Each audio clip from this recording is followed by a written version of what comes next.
që edhe ajo realitet. Shërbimet e inteligjencë, bashkëpunime me policinë, edhe me shërbimet tjera që janë të sigurisë, edhe me bashkëpunim ndërkombëtar, mbledhin informacione, bojnë sistemin e analizës, edhe i ofrojnë edhe kryeministit, edhe presidentes, edhe anëtarët e Këshillit të Sigurisë për mundësi eventuale të asaj. Nga një herë, ti duhet të ndërmarrë veprime pa mbajt edhe mbledhjen e Këshillit të Sigurisë, edhe pa bëu atë them shumë pompeza publike, nga se nga një herë këto përshën edhe me një sistem një tensioni, frike edhe të qytetarëve, në që ka po bëhet, që ka s'ki nevojë, që ndërmerë veprimin, s'ki nevojë që thash ato me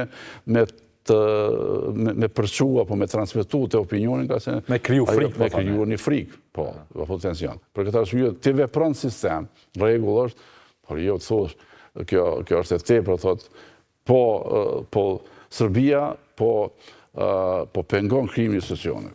Atëherë është pastësia jote si mundën një shtetë fshin. Apo e paraqet Kosovën edhe atë shumë të varën dhe atë fragjile kjo formë e komunikimit, pra kur thua që po e pengon krimin e institucioneve Serbia, pra nëse ka gjithatë pushtet ashtu. Nuk e shoh ashtu, fare nuk e shoh.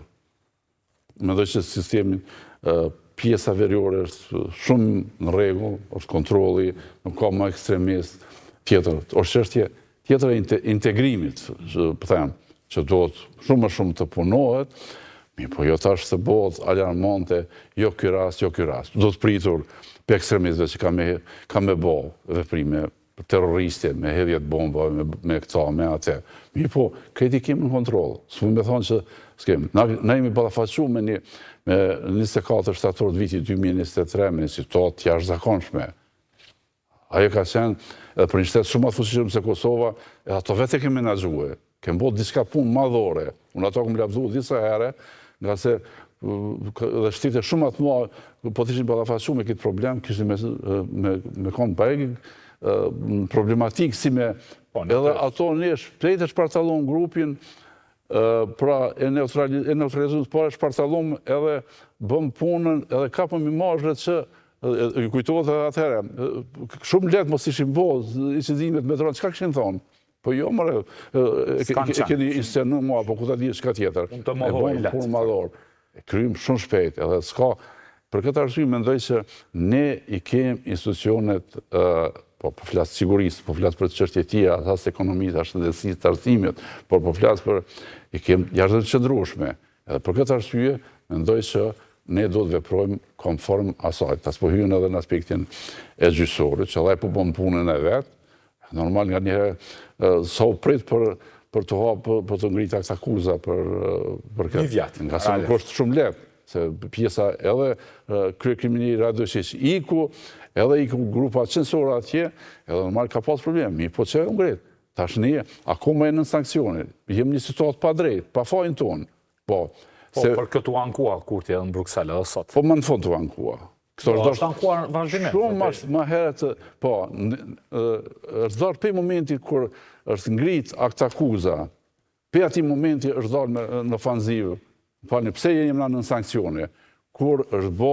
E që ka pas kërkes, nëse jemi pak, zoti Bishi ka pas kërkes vazhdueshme nga zyrtar qeveritar, sidomos Besnik Bislimi, zëvendës kryeministri, në detyrë që të largohen këto mosat, pa drejta.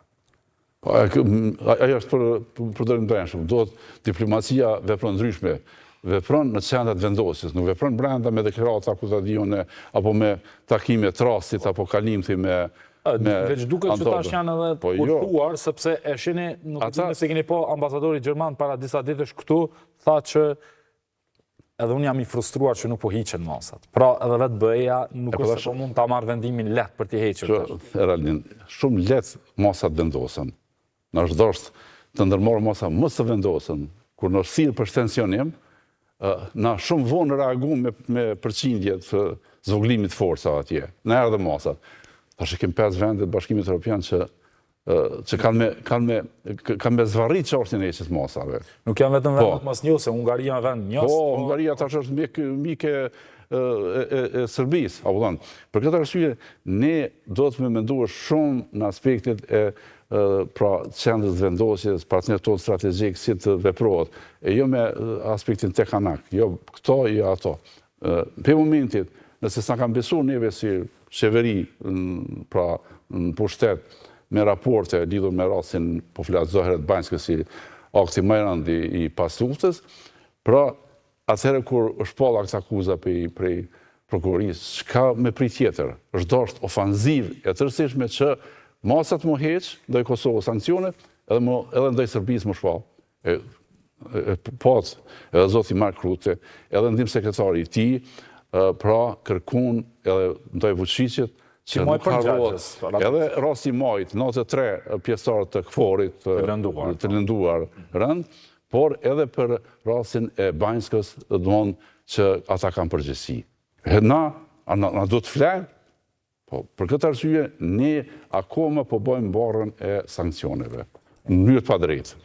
Falenderoj shumë për kohën, zoti Ibishi. Respekt.